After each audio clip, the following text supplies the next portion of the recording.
નમસ્કાર મિત્રો, આજના બે મુખ્ય અને મહત્વના સમાચાર. કોલ્ડ સ્ટોરેજના ઝેરી પાણીથી તળાવમાં હજારો માછલીઓના થયા છે મોત.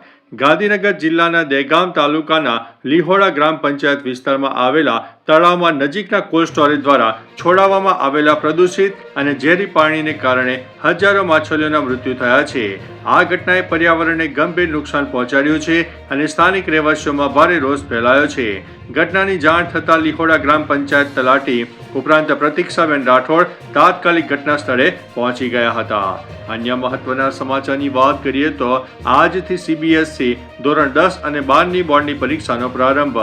આજથી સીબીએસઈ બોર્ડની ધોરણ 10 અને 12ની પરીક્ષાઓ શરૂ થઈ રહી છે, જેમાં આ વર્ષે 48 લાખથી વધુ વિદ્યાર્થીઓ નોંધાયા છે.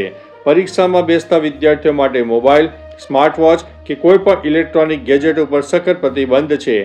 રેગ્યુલર વિદ્યાર્થીઓએ શાળાના ગણવેશમાં જ આવવું અનિવાર્ય છે, જ્યારે પ્રાઇવેટ વિદ્યાર્થીઓએ સાદા કપડાં પહેરવાના રહેશે.